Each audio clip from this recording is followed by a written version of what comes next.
보면 이스라엘 백성들이 하나님의 은혜로 말미암아 애굽을 출애굽할 때에 홍해 앞에 서게 되었습니다. 그때 부연 번지를 일으키며 애굽의 군대가 밀물듯이 밀려오는 것을 보게 되어집니다. 그 광경을 바라보던 이스라엘 백성들이 얼마나 두려웠던지 모릅니다.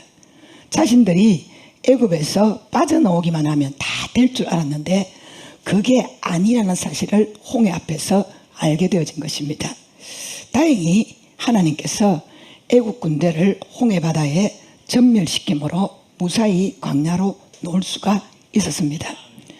이것을 저와 여러분이 영적으로 해석해 보면 애굽에서 살았던 것은 불신자로 살 때를 말하면 모세를 통하여 출애굽을 했다는 것은 예수 그리스도로 말미암아 우리가 구원을 받았다는 것을 말하는 것이며, 바로 왕의 군대들이 이스라엘 백성들을 쫓아왔다고 하는 것은 우리가 불신자로 살아갈 때에 우리를 지배하던 사탄을 말하는데, 바로 왕이 군대를 보내었다는 것은 사탄의 쫄개들을 풀어놓았다 이 말입니다.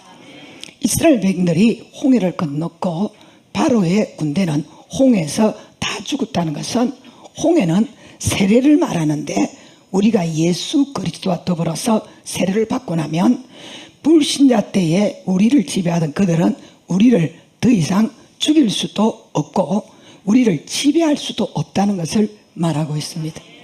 홍해를 건넌 이스라엘 백성들은 애굽의 군대가 아닌 새로운 대적을 만나게 됩니다. 즉 이제 사탄, 마귀, 귀신들의 역사가 이 불신자 때와는 질적으로 다르게 우리를 공격해 오는 것입니다. 불신자 때는 우리를 죽이고 멸망시키려는 그런 어떤 이유로 우리를 공격했다면, 예수를 믿는 우리 그리스도인 우리는 괴롭히는 것으로 그리스도인으로 살지 못하도록 방해를 하는 것입니다. 때문에 우리는 이 사탄, 마귀, 귀신들과의 전쟁을 멈출 수가 없습니다. 저는 제가 사탄, 마귀를 이래 이야기를 하다 보니까 이 이름이 어려워요. 그래서 제가 앞자만 모읍니다. 사탄, 마귀, 귀신은 딱 모으면 뭐가 됩니까? 사마귀가 됩니다. 사마귀가 되죠? 그죠? 그래서 우리가 사탄, 마귀, 귀신을 딱 모아서 앞글자만 빼서 그냥 사마귀. 생소하겠지만 이거는 뭐 곤충의 이름이지만은 그렇지만은 제가 사탄, 마귀, 귀신들의 역사 이걸 볼 때에 우리를 끊임없이 괴롭히면서 천국 문을 열고 발을 딛고 들어가는 그 순간까지 마귀는 악착같이 우리를 추적하고 괴롭히고 방해를 하면서 어찌하든지 예수 그리스도의 관계에서 떨어져 나오도록, 천국에 입성할 수 없도록 갖은 방해를 하는 이런 공작을 하는 이런 존재로 머물러 있습니다. 때문에 우리는 이 사마귀, 한락하기 좀 이상합니다. 사탄, 마귀, 귀신들과의 전쟁을 멈출 수가 없습니다. 여러분, 이걸 그냥 내버려 두면 어떤 현상이 벌어지냐 그러면은 파리가 알을 까듯이 우리들의 전 삶의 영역에 더럽고 추한 짓을 하게 되어집니다. 그래서 하나님께서 우리가 예수를 믿는 순간부터 귀신을 쫓아내는 권능을 주신 것입니다.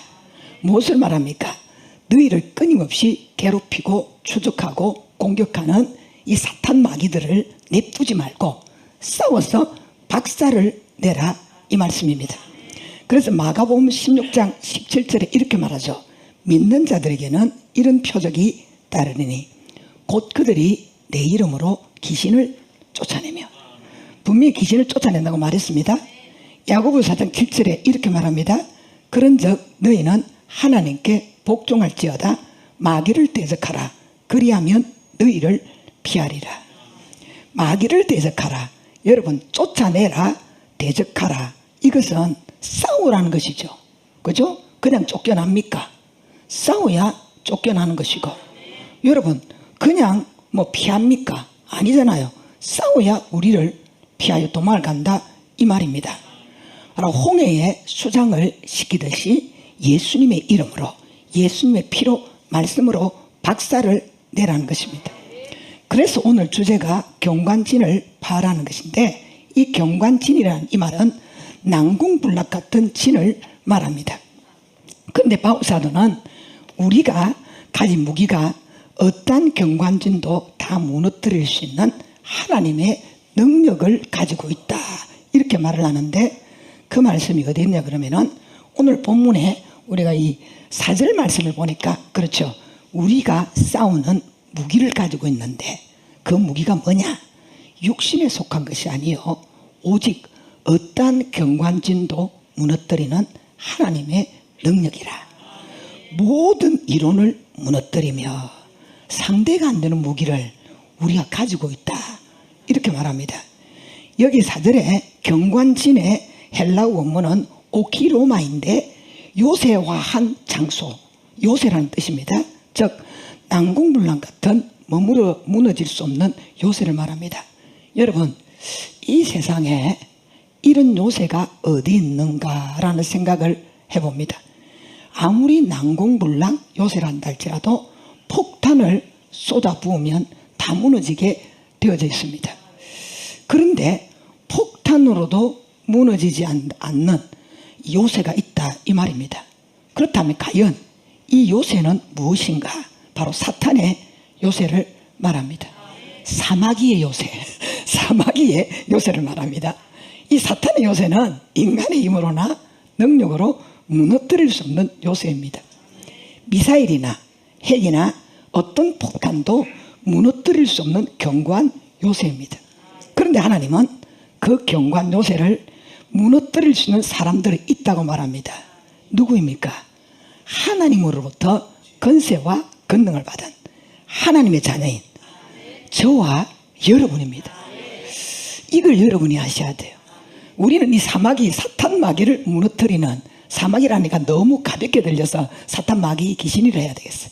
이 사탄 마귀를 무너뜨리는 어마어마한 무기를 가지고 있는데, 이 무기가 우리가 100번 이 사탄 마귀를 무너뜨리는데 사용되어져야 되는데, 오늘 그리스도인들 중에 대부분의 80, 90%가 내가 예수쟁이로서 이런 무기를 가지고 있다는 것을 직감하지 못하는 사람이 너무나 많습니다.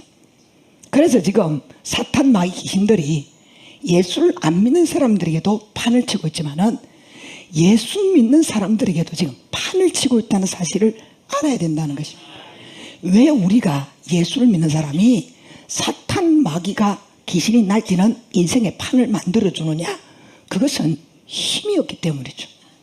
내가 사탄 마귀 귀신을 무너뜨릴 수 있는 무기를 가지고 있다면 어떻게 사탄 마귀가 자리를 깔겠습니까? 우리 인생에 자리를 깔 수가 없습니다. 그것을 우리가 모르고 있기 때문에, 이 모르면 이거 무식이 용감하다는 말이 거기 있는 거예요. 예수를 안 믿을 때도 내 인생 속에 사탄 마귀 귀신의 판이 운명과 사주 팔자라는 이름으로 판을 깔아놨어요.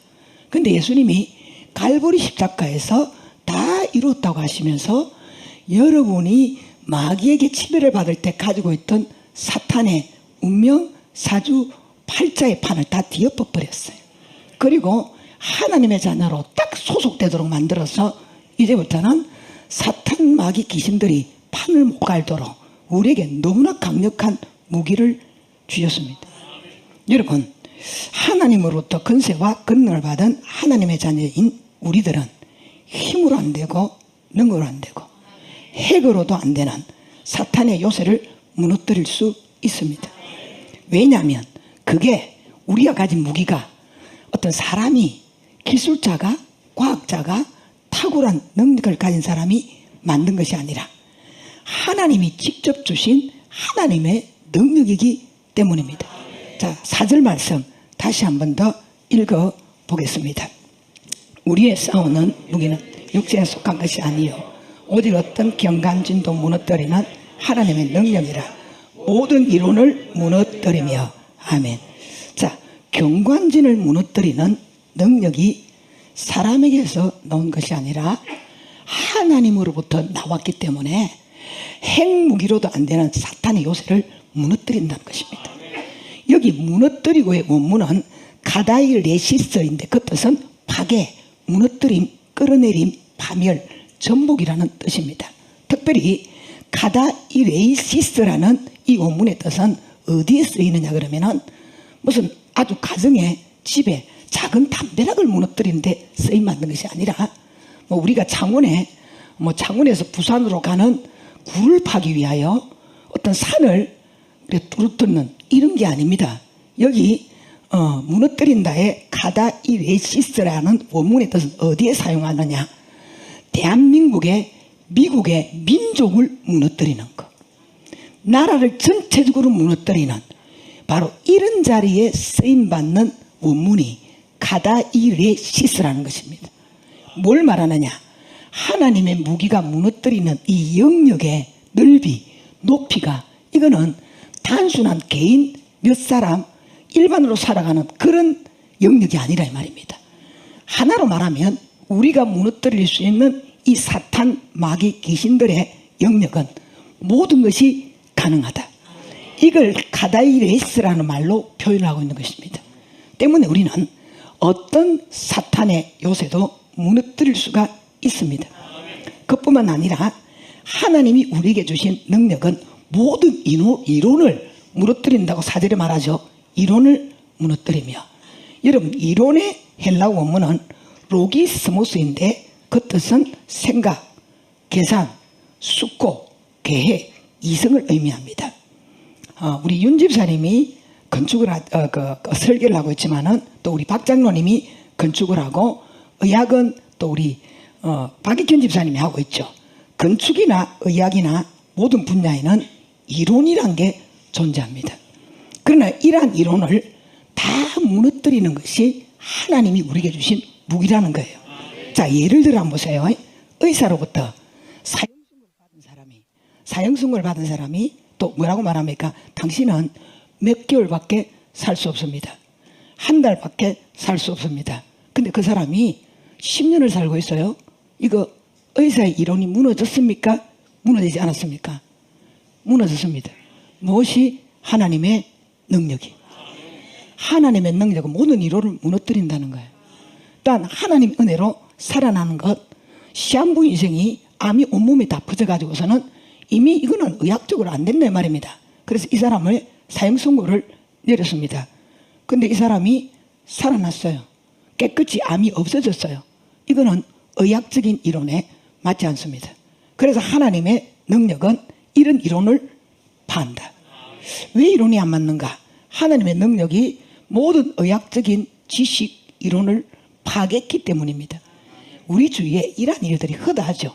우리가 지금 코로나가 잠식되어 가는 이런 우리가 지금 때에 참 감사하게 살고 있지만은 코로나가 한참 기승을 부릴 때에 코로나에 걸린 사람들과 접촉을 한 모든 사람들이 다 양성으로 판정이 나왔는데 그 사람과 접촉한 성도는 음성입니다. 이것도 코로나의 이론에 맞지 않습니다. 이건 뭘 말하냐? 하나님의 능력이 그 코로나가 가지고 있는 이론을 깨트려 버렸다는 거예요. 그걸 아셔야 되는 거예요. 그래서 우리는 이론에 미어 사는 사람이 아니라 하나님의 능력에 붙들림에 되어서 사는 사람이다. 본문에는 이론뿐만 아니라 5절에 하나님 아는 것을 대적하여 높아진 것, 모든 생각을 사로잡아 그리스도에게 복종시킨다고 말합니다.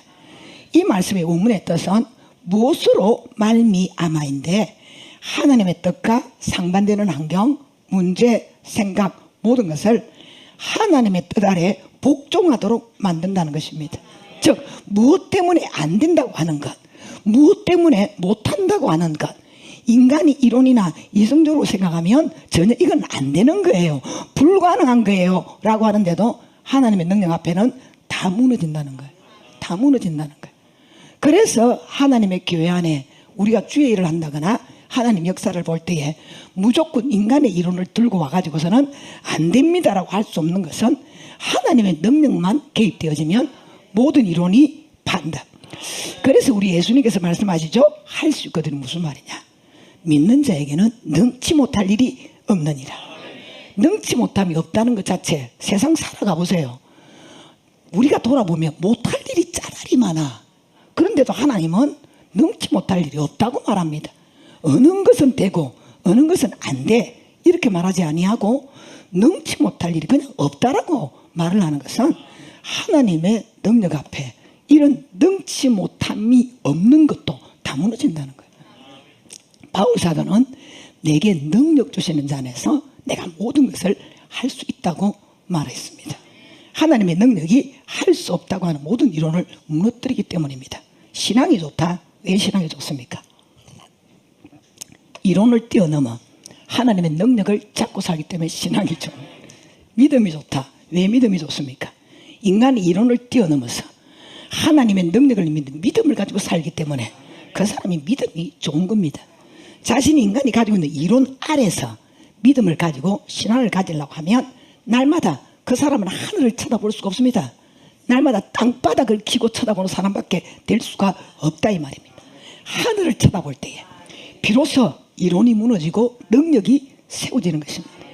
그러므로 우리는 믿는 자에게 주신 권세와 권능 앞에 불가능은 없다. 사탄이 모든 진을 무너뜨릴 수 있다는 믿음으로 영적 싸움을 시작할 수 있어야 됩니다. 그래야 자신감이 붙고 그래야 두렵지 않습니다.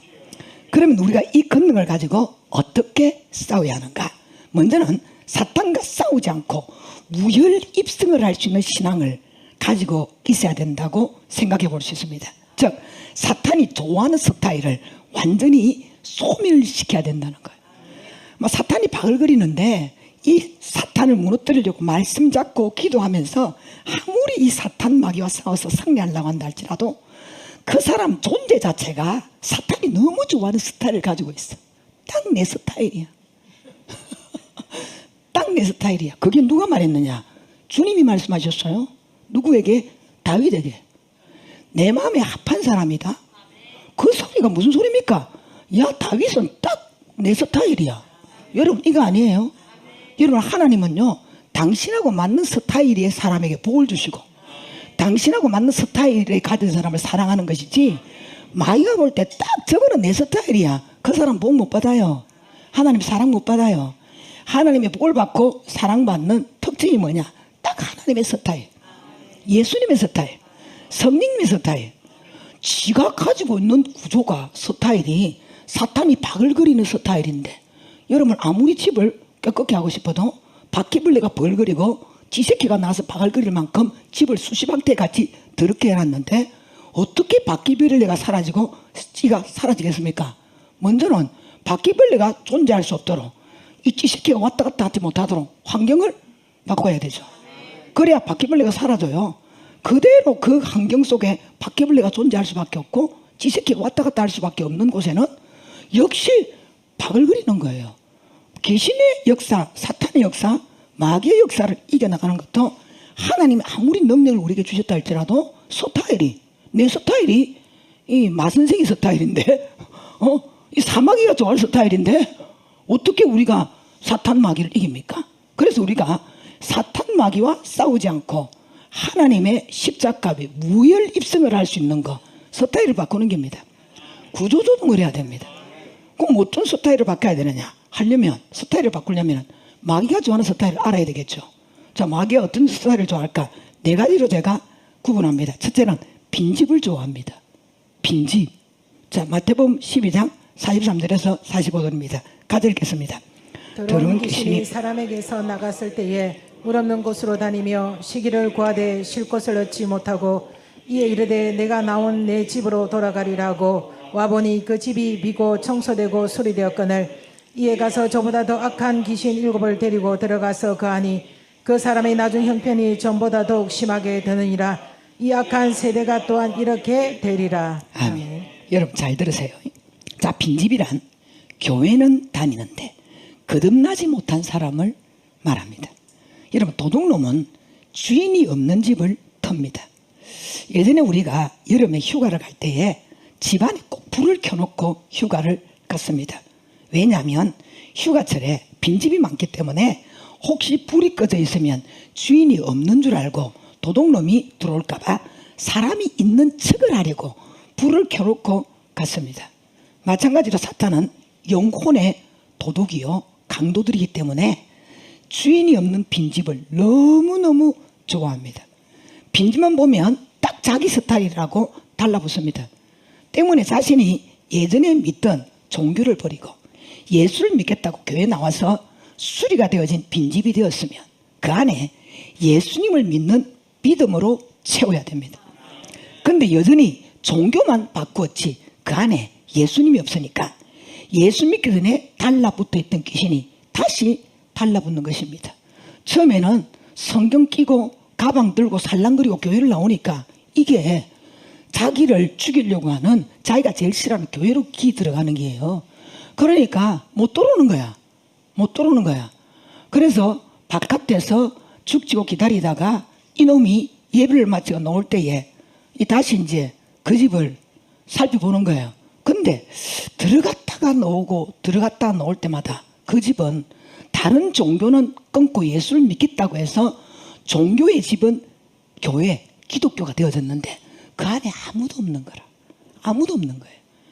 그러니까 이 집이 예전에 있었던 그 집이 너무 좋으니까 다시 나가서 7 귀신을 데리고 그 사람에게 왔다고 합니다.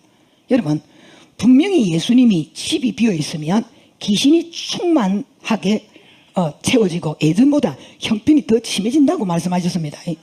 44절 45절 그렇게 했죠. 마태복음 12장 그 집이 비고 청소가 되고 수리가 되었거늘 이에 가서 저보다 더 악한 귀신 7을 데리고 들어가서 가니 그 사람이 나중 형편이 전보다 더욱 심하게 되느니라. 즉 교회 다니기 전보다 더욱 심하게 안 좋은 상황이 되어졌다 이 말입니다. 그래서 사람들이 종교를 바꾸면 가정에 우환이 온다는 말을 종종하는 거예요. 그렇죠? 그런 말 많이 들었죠? 그게 바로 이런 상황이라는 것을 아셔야 돼요.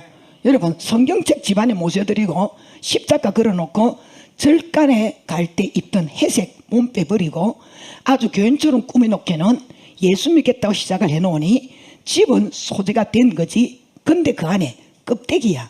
성경 가방만 가지고 다니지 전혀 예수가 없으니 껍데기만 교인이야. 그래서 귀신이 7 귀신을 데리고 다시 들어간 것입니다. 또 하나 우리가 빈집을 본다면 회색 지대에 있는 사람들이 바로 빈집과 같습니다. 세상 반 교회 반입니다. 말씀대로 안 삽니다. 자기가 주인이 되어서 자기가 하고 싶은 대로 하면 삽니다. 성도들을 돌아보면 교회 다닌 지 오랜 시간이 지났는데도 전혀 가정에 변화가 일어나지 않는 성도들이 있습니다.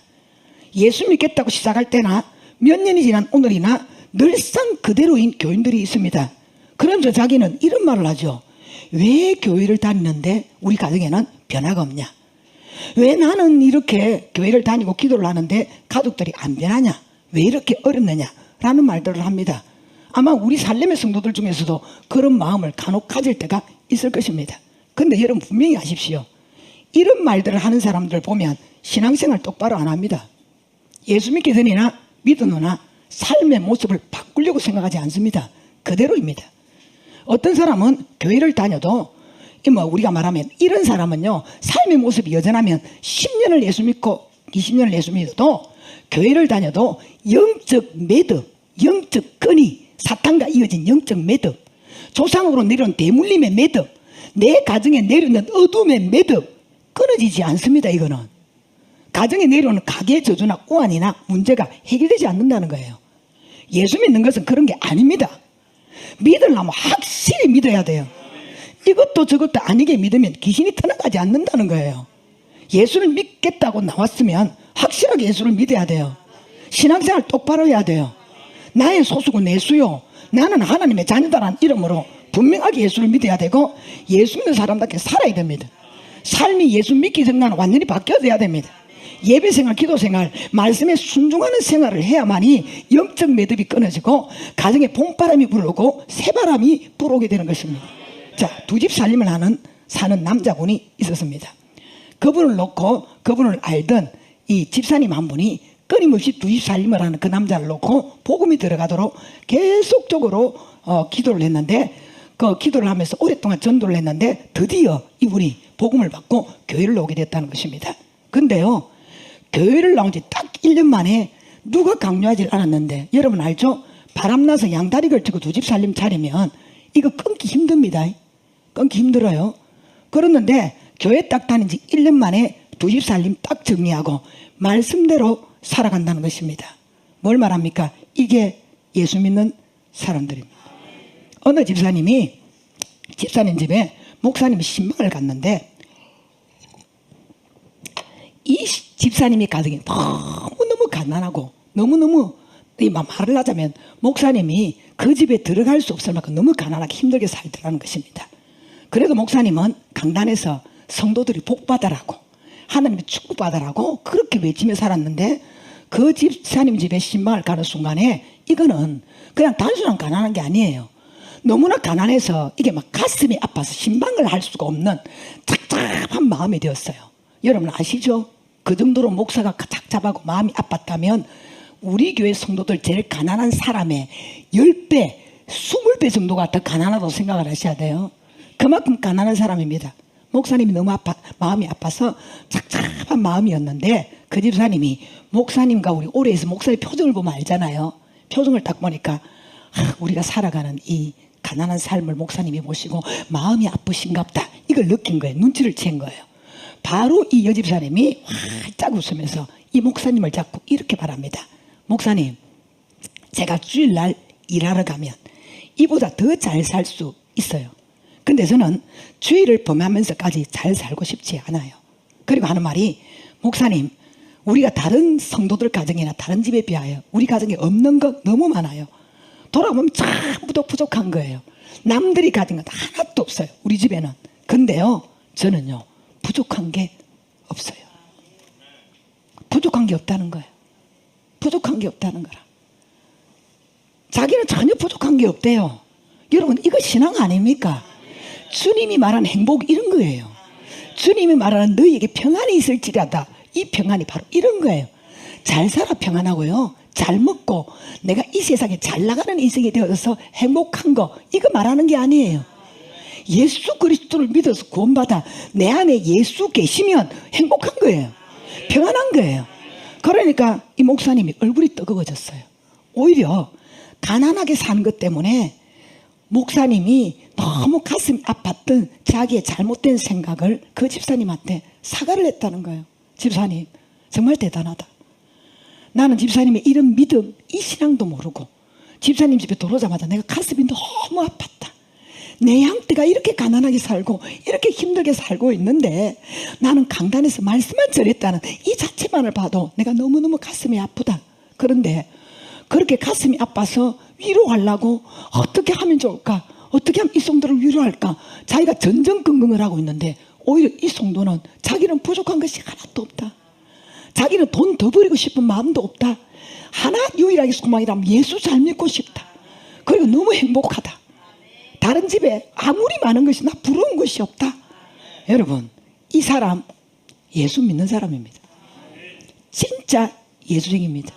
바로 그 집사님의 속에 뭐가 임하였나? 천국이 임한 것입니다. 이 정도로 예수를 믿어야 여러분 영적 매듭이 끊어져 나가는 것입니다. 정말 우리 정신 차리고 예수 믿어야 됩니다. 예수 믿는 것이 부업이 아닙니다. 여러분, 예수 믿는 것이 본업이 돼야 됩니다.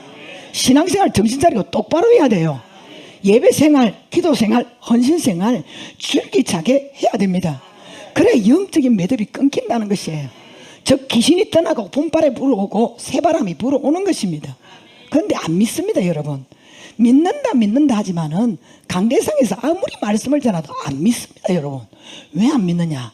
지옥을 떠들어도 지옥을 안 믿으니까 지옥을 갈 수밖에 없는 삶을 살아가는 것이고, 안 그래요?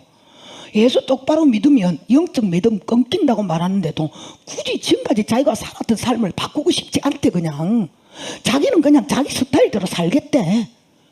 그러면서 굳이 그 스타일대로 몇 년을 살아가고 있습니다. 그럼 이거는 믿는다는 말입니까? 안 믿는다는 말입니까? 결론은 안 믿는 것입니다. 절대 믿어지면 그렇게 할 수가 없어요.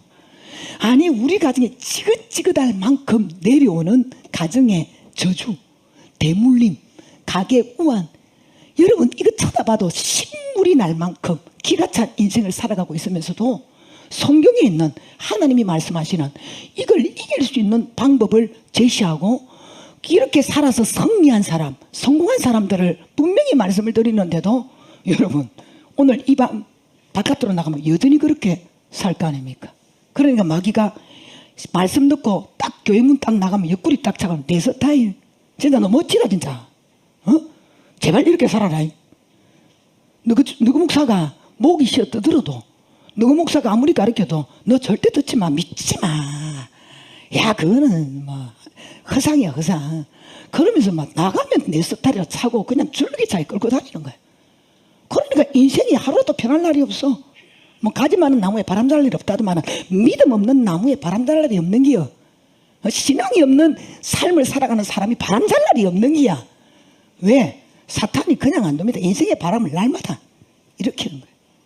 신약 성경을 보면 예수님이 안 계신 곳마다 귀신들이 제작을 지게는 것을 봅니다. 예수님께서 세 제자를 데리고 변화산을 다녀오니까 9명의 제자가 간지를 일으키는 귀신과 씨름을 하고 있었습니다. 그때 예수님께서 그 귀신을 쫓아내셨죠. 또한 갈릴리 호수를 건너던 제자들이 배가 풍랑을 만났습니다. 그때 예수님께서 풍랑을 일으키는 영적 존재를 향하여 꾸짖어 잠잠하라고 하시니까 순식간에 잠잠해졌습니다.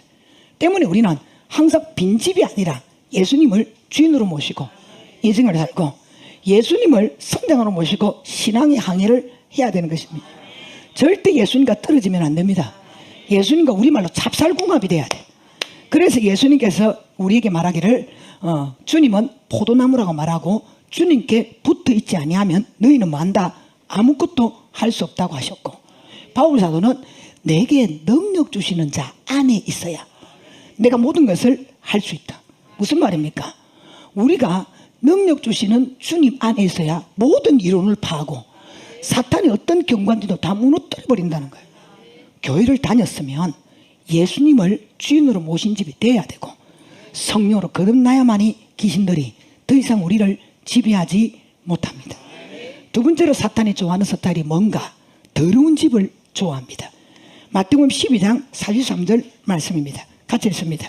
더러운 귀신이 사람에게서 나갔을 때에 물 없는 곳으로 다니며 시기를 구하되 쉴 곳을 얻지 못하고. 아멘. 자, 더러운 귀신이 사람에게서 나갔다는 말은 그 사람이 더러웠다는 말이죠. 더러운 귀신이 그 사람에게 있었다는 말은 더러운 귀신은 더러운 곳에만 있습니다. 그럼 그 사람은 왕년에 어떤 사람이라? 더러운 사람이라는 거예요. 또한 귀신도 그 안에서 무슨 짓을 했다? 더러운 귀신이니까 그 사람 속에서 더러운 짓을 했다는 말입니다. 저 구원을 받았는데 그 사람이 가지고 있는 제 본성들로 인하여 영혼과 마음이 더러워져 있는 사람을 말합니다. 불신앙, 불순종, 의심, 부정적인 생각, 원망, 불평, 교만, 거짓말, 진실하지 못한 것, 시기나 질투, 남을 헐뜯는 이런 본성을 가지고 살아가니 사탄이 그도 딱 내 스타일이라고 하면서 달라붙는 것입니다. 때문에 우리는 더러운 내 심령의 집을 소재하여 깨끗한 집을 만들어야 됩니다. 회개하고 예수의 피로 씻어내고 말씀으로 채워야 됩니다. 세 번째로 사탄이 좋아하는 스타일, 회개를 안 하는 사람을 사탄이 좋아합니다. 사무엘상 16장 14절 말씀입니다. 같이 읽습니다. 여호와 영이 사울에게 떠나고 여호와께서 부리시는 악령이 그를 번뇌하게 한지라. 아멘. 이 말씀이 뭐냐면 사울왕이 죄를 짓고도 회개를 안 하니까 어떻습니까? 악령이 사울에게 들어가서 고통을 주었다라고 말합니다. 여러분, 일단 우리가 영적 세계를 알아야 되는데 죄를 지으면 영적 기류가 어두워집니다. 내가 하나님 말씀대로 어렵게 살아가면 영적 기류가 밝아지겠죠. 그죠? 밝아지겠죠? 그런데 내가 죄를 딱 지으면 영적 기류가 어두워집니다. 그러면 영적 기류가 밝아지면 성령의 역사가 끊임없이 불같이 일어나지만은 영적 기류가 어두워지면 곧바로 무슨 역사가 있느냐? 사탄 마귀는 합법적으로 우리를 공격할 수 있는 법적인 효력을 발생합니다. 예수 믿는 사람들을 공격하는 사탄의 역사는 합법적으로 이 하나님의 법에 맞아야 돼요. 그럼 하나님의 법에 맞는 것이 뭡니까? 죄를 짓는 자는 마귀의 종이 되나니. 맞죠? 죄를 짓는 순간부터 그때부터 마귀는 법적으로 바로 내가 그 사람을 공격할 수 있다는 합법적인 말하자면 결과를 가져오는 거예요. 자, 욥은 의인이었고 우리 하나님 인정하는 사람이었습니다. 마귀가 합법적으로 치고 들어갈 수가 없는 거예요. 언제 마귀가 치고 들어갈 수 있습니까? 하나님께로 사인을 받았어요. 하나님께 허락을 받았어요. 마찬가지입니다. 우리가 사탄 마귀 귀신들을 통하여 연단받을 때에 어렵게 살아가는 사람을 하나님이 이런 영들을 부림으로, 왜냐하면 사울도 하나님이 부리는 악령이라 그랬거든. 영적 존재도 하나님의 손에 있습니다. 여러분 아셔야 돼요. 영적 존재도 하나님 손에 있어요. 하나님이 악령을 부리는 영이라고 말합니다. 자, 우리 하나님이 저와 여러분이 말씀대로 살고 주님 뜻대로 살아가는데 우리를 강한 하나님의 사람으로 연단하고 훈련하기 위하여 우리에게 당신이 부리는 악령을 풀어놓을 수 있습니다. 그거는 내가 죄를 짓은 것이 아니라 하나님이 허락한 거예요. 하나님이 허락하신 것은 결코 어떤 영들이 역사를 해서 우리를 괴롭히고 우리에게 고통을 준다 할지라도 우리는 미치는 장사가 아닙니다. 그로 말미암아 어마어마한 능력을 공급받게 되고 그로 말미암아 우리는 하나님의 복된 사람으로 만들어져 가는 것입니다. 그러나 하나님이 부리는 영을 풀어놓은 것도 아닌데 내가 그 영이 내 삶에 들어도 내가 풀었어. 뭐로 풀었어? 죄를 지음으로. 이해가죠? 하나님이 성경에 죄를 짓는 자마다 마귀에게 속한 자라고 했어요. 이거는 뭐냐면 합법적으로 법적으로 마귀가 치고 들어올 수 있다는 거예요. 이해가십니까? 그래서 여러분이 내가 죄를 지어서 회개한다 이거로 끝나는 게 아니라 그 시로부터 사탄은 합법적으로 우리를 치고 들어올 수 있다는 사실을 명심을 해야 됩니다. 때문에 우리가 죄를 지었으면 곧바로 죄를 깨닫고 회개를 하면 사탄이 덤비들지 못할 텐데 죄는 끊임없이 지으면서 회개를 안 하는 것입니다. 회개라는 말이 뭐냐면 잘못됐어 이게 아니라 내가 죄 지은 것을 분명히 자백하고 돌이키는 것을 말합니다. 여러분 이런 돌이키지를 않는다는 거예요. 그러면 사탄은 본드처럼 이 거무리처럼 딱 달라붙어 가지고서는 계속 더 많은 죄를 짓도록 우리를 만들어 나중에는 어떻게 되느냐 폐인으로 만들어 버린다는 거예요. 때문에 우리는 회개의 영이 충만해야 됩니다. 아멘. 회개 안 하는 사람 마귀가 좋아해요. 아시겠죠? 네 번째로 사탄이 좋아하는 스타일. 말씀이 없거나 기도를 안 하는 사람을 좋아합니다. 자, 창세기 3장 3절에서 4절 말씀입니다. 창세기 3장 3절에서 4절 같이 읽겠습니다. 동산 중앙에 있는 나무의 열매는 하나님의 말씀에 너희는 먹지도 말고 만지지도 말라 너희가 죽을까 하노라 하셨느니라. 뱀이 여자에게 이르되 너희가 결코 죽지 아니하리라. 아멘. 자, 하와가 원죄를 저질렀던 그 현장에 무엇이 있느냐? 하와가 말씀이 없었어. 말씀이 없어요. 말씀이 없어서 지금 원죄를 저지르게 되어졌는데 지금 말씀이 없어서 사탄에게 넘어진 것입니다. 여러분 말씀은 금이고 기도는 힘인데 말씀이 없다는 것은 금이 없다는 것이며 기도를 안 한다는 것은 힘이 없다는 말입니다. 자, 다 같이 한번 해보겠습니다. 말씀이 없다는 것은 금이 없다는 것이며 기도를 안 한다는 것은 힘이 없다는 것이다. 아멘. 금덩어리 금을 말하는 게 칼. 아시겠죠? 칼이 없다는 거예요. 이 칼은 우리가 사용하는 부엌칼, 뭐 식칼, 무슨 칼이 아닙니다. 사탄의 모든 능력을 무너뜨리고 차단할 수 있는 능력의 금입니다. 이게 어디서 노냐? 말씀에서 노냐? 말씀.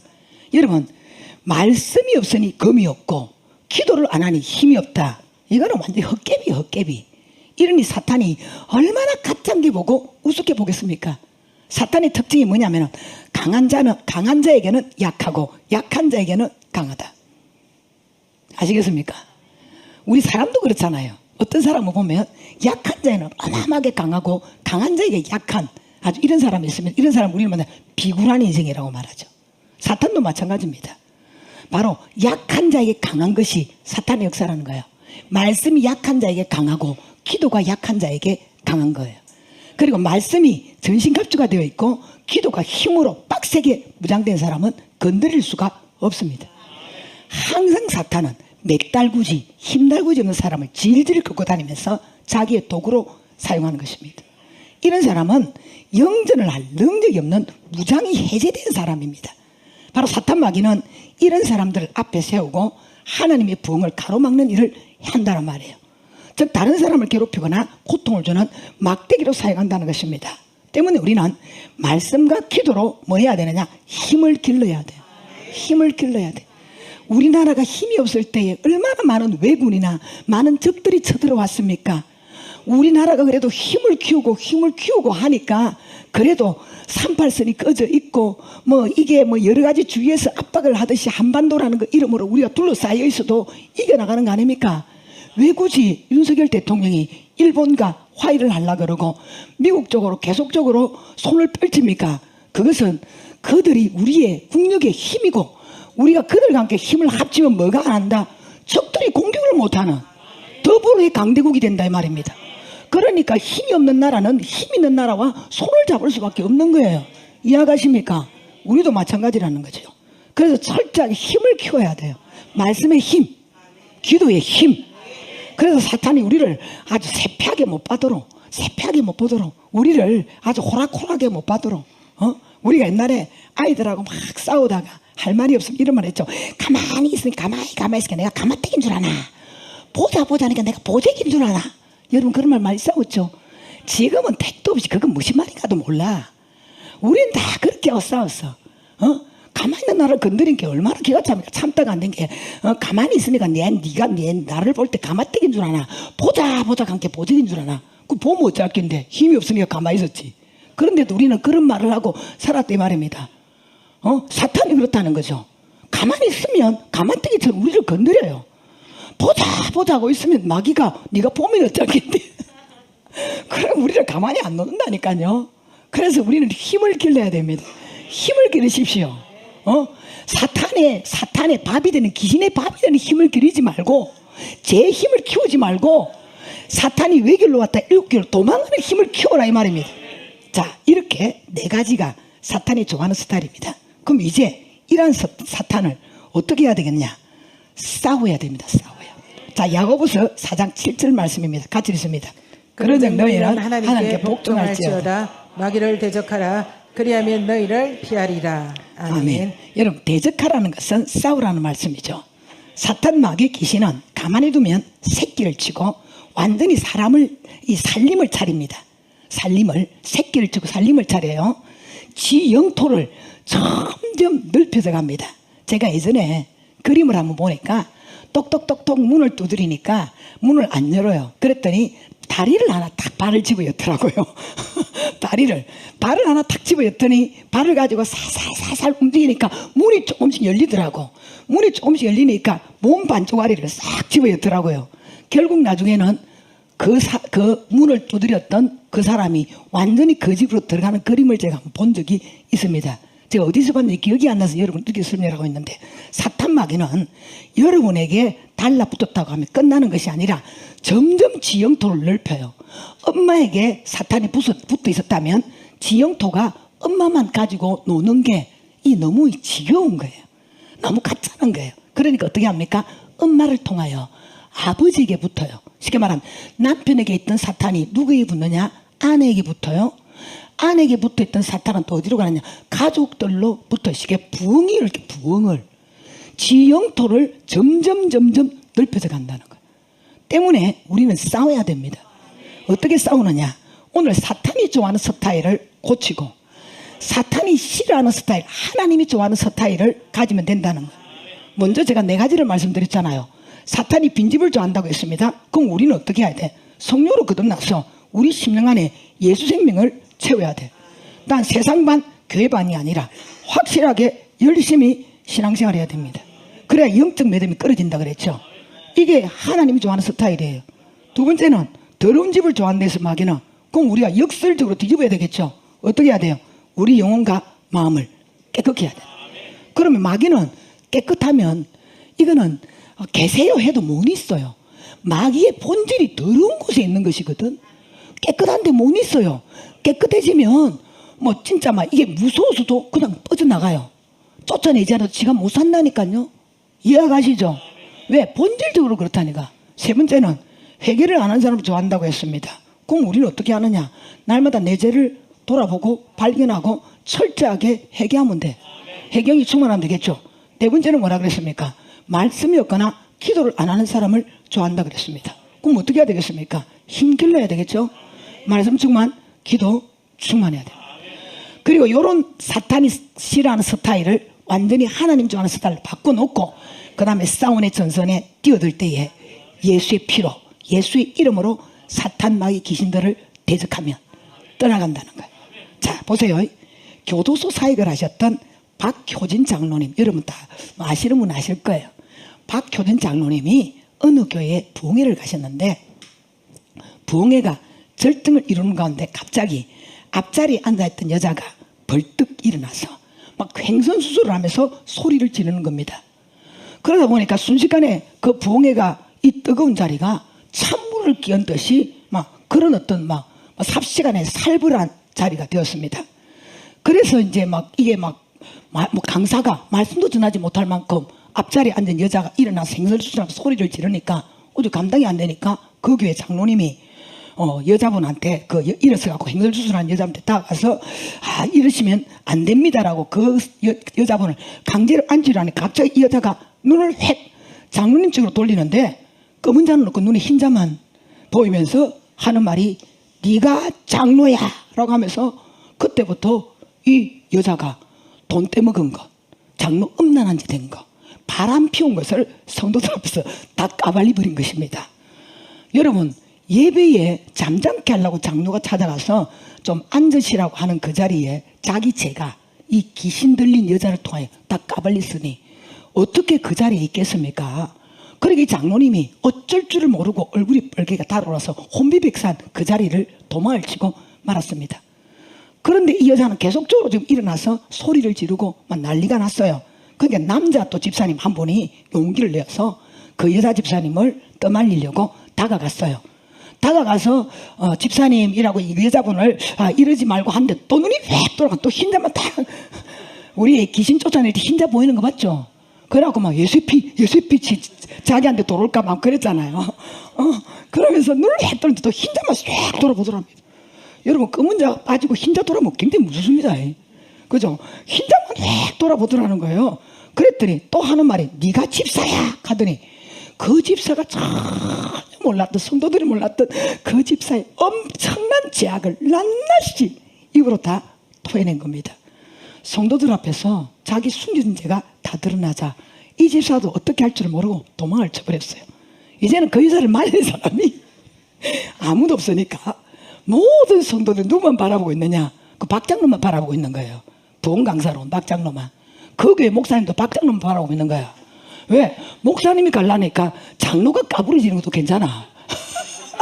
집사 까부리는 괜찮아. 그죠? 괜찮아요. 목사가 까부리지는 큰일 나잖아요. 그러니까 아무도 손을 못 대요. 그러니까 상도들과 장로님이 눈이 빠지도록 그 강사로 온 장로님만 쳐다보고 있는 거야. 근데 장로님도 굉장히 당황스러운 거예요. 왜? 자기 의인이 아니잖아요. 그죠? 죄인이잖아요. 이제 자기 차례야. 자기 차례니까. 자기가 죄인이다 보니까 만약에 내가 그 갔대 또 흰 눈깔 뜨고 장로님의 죄를 까버리면 이 어떻게 하는가 두려운 마음이 오니까 내려갈 수도 없고 근데 성도들은 다 쳐다보니까 여자를 써가지고 난리를 지고 뭐 이래가 있는 거예요. 아니 그런 게 두려운 마음에 이거 뭐 어떻게 다가갈 수가 없는 겁니다. 그러나 이제 부흥회는 지금 그렇게 뜨겁던 부흥회가 찬물을 끼얹는 것처럼 정막 강사의 때가 지금 여자가 완전 부흥 강사가 돼가 있는 거야 지금. 그래가 있는 데다가 뭐 성도들과 교회 목사님은 눈이 빠지라고 장로님 보고 좀 어떻게 좀 해봐라고 쳐다보고 있는 거예요. 어쩔 수 없이 이 장로님이 이제 이거 어떻게 수습을 해야 되니까 속으로 주여 이렇게 하면서 강단에서 내려와서 그 여자에게 빨리 간 것도 아니야. 천천히 안 걸어가니까 역시나 흰 눈가리를 확 돌리는데 막 입에서 뭔 말이 딱 튀어나오더라. 그때 성령께서 강권적으로 장로님께 힘을 줘가지고 그 여자 목소리 아무리 그래도 남자 목소리보다 작잖아요. 그 여자보다 목소리 톤을 엄청나게 쾅쾅하게 높게 해갖고 여자가 죄를 말해도 소리가 크니까 다 듣기 버리잖아. 그러니까 그 여자보다 더 큰 소리로 고함을 지르도록 했는데 뭐 원래 목소리 큰 놈 이긴다는 말 있죠. 목소리 크면.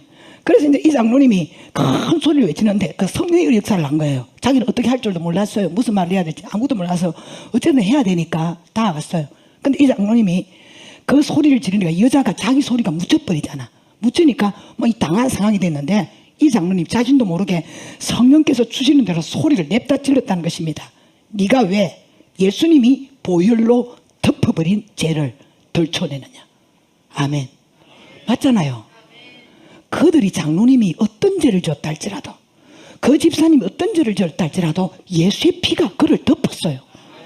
주님은 예수의 피가 덮고 난 그 죄를 가지고 우리는 날마다 벌벌 떨면서 주여 어제 말이에요, 주여 그때 말이에요. 그럼 주님 뭐라고 말합니까? 언제? 그때 무슨 그때? 왜? 주님은 회개하고 새 사람 된 오늘만 기억하고 있는 거예요. 이게 바로 하나님의 사랑이에요. 하나님의 은혜예요. 그래서 소리를, 그것도 자기 소리가 아니에요. 성령의 소리였어요. 네가 왜 예수님이 보혈로 덮어버린 죄를 덜쳐내느냐. 이 더러운 귀신아, 예수 이름으로 명하노니 나가라, 나가라 소리를 들어서 고래고감을 쳤더니 이 여자가 갑자기 몸을 뒤틀면서 막 흔들면서 불불불 떨더니 털썩 주저앉아서 그 자리에서 꼬꾸라져 쓰러져 버렸다는 거예요. 이로 말미암아 싸늘하게 식은 부흥회가 더 뜨겁게 불이 붙었고 부흥회는 은혜 가운데 잘 끝이 났다, 이 말입니다. 네 가지의 마이가 싫어하는 스타일을 고쳐놓고 예수님의 피와 예수님의 이름으로 사탄과 싸우면 충분히 이깁니다. 여러분도 명심하세요. 우리 성도들을 제가 귀신을 물리칠 때에 불 오면 잘 안 올라 그래요. 왜냐하면 이런 사달이 날까봐. 이런 사달이 날까봐. 저는 이렇게 가르쳤거든요. 그래, 내가 죄인이기 때문에 예수가 필요하다. 이미 예수님이 나의 죄를 용서하셨기 때문에 네가 나를 정죄할 필요가 없다. 야, 이 더러운 귀신아, 제가 이렇게 하라고 저를 시켰어요. 근데 이제 이분의 장로님의 입으로 그 성령께서 하신 말씀을 보니까 예수님이 나의 죄를 당신의 보혈로 덮어버렸는데 왜 네가 덜쳐내느냐. 이 더러운 귀신아, 떠나가라. 이게 정답이에요, 여러분. 그러니까 이제부터 우리가 사탄과 싸우고 귀신과 대적할 때 무서워할 거 없어요. 뭐 사실 또 모르는 죄를 안다는 자체가 하나님만 알면 되는데 그 시기 무식이 다 안다면 부끄럽기는 부끄럽지만은 그러나 과거가 없는 사람이 없잖아요. 맞죠? 이난영 씨가 불렀던 거 과거를 묻지 마세요. 노래도 있어요. 교회 안에는 어제가 어떤 상황이 벌어지고 오늘 내가 예수를 믿어 새 사람이 되었다면 절대 과거를 물으면 안 됩니다. 오늘이 중요한 거예요. 아멘. 과거에 어떤 죄를 져도 주님은 오늘을 바라보는 거지 과거를 바라보는 게 아닙니다. 이해가 가십니까? 때문에 귀신들 앞에서 여러분의 죄가 드러날까 봐 두려워하지 말고 담대하게 싸우되 귀신들이 여러분의 죄를 까불리면 그 장로님처럼 예수님의 보혈로 덮어버린 나의 죄를 왜 네가 덜쳐내느냐. 그렇게 하면서 예수 이름으로 강력하게 대적을 하시기를 바랍니다. 이 사탄마귀 귀신은 그대로 두면 둥지를 털고 알을 깝니다. 대가족을 만듭니다. 저와 여러분이 대가족이라 하면 우리네처럼 10명, 20명, 30명 이 정도가 아닙니다. 마귀의 대가족은 성경에 기록된 것만 해도 2,000마리입니다. 아시겠습니까? 2,000명이 대가족이에요. 어마어마한 숫자죠. 이러니까 마귀는, 이 사마귀는 알까기 도사입니다. 알까기. 저도 제가 올해 한 몇 달, 1년 귀신이 들린 사람을 물리쳐 보면 나갈 때 항상 이래요. 얘야 가자. 완전히 둥지를 털었어요. 새끼를 낳았다고 생각을 해야 돼. 얘야 가자. 옆에서는 또 안 갈란다. 복잡해요, 사연이. 그만큼 대가족을 만드는 사실을 아셔야 돼요. 때문에 철저하게 여러분 자신을 예수 스타일로 만들고 예수의 피와 예수의 이름으로 승리하시기를 바랍니다. 말씀을 맺습니다. 하나님은 당신의 자녀들에게 마귀와 싸우라고 말씀하십니다. 마귀와 싸우면 7길로 도망간다고 했습니다. 어떻게 싸울 것인가? 마귀 스타일이 아니라 예수 스타일로 바꾸면 됩니다. 이 영적 세계의 해결책은 세상에 있는 게 아니에요. 여러분이 아무리 살라고 발부둥 치고 빠져나려고 발부둥을 쳐도 하나님의 능력이 여러분에게 주어지지 아니하면 안 되는 겁니다. 그래서 하나님의 나라는 말에 있지 않고 어디에 있다? 능력에 있다. 때문에 저와 여러분이 어쨌든 우리 심령 안에 예수 생명으로 채우고 신앙생활을 확실하게 하시고 그리고 우리 영혼과 마음을 깨끗하게 하고 죄를 지을 때마다 철저하게 회개하고 말씀과 기도의 삶을 살면서 예수 이름과 예수의 피로 싸우면 됩니다. 우리가 안 싸우면 날마다 터지고 영적 믿음은 죽을 때까지 끌고 가야 됩니다. 그러나 싸우면 영적 믿음은 끊어지고 봄날이 오고 새날이 올 것입니다. 때문에 싸워서 이기고 승리하는 성도들이 되시기를 주님의 이름으로 축복합니다.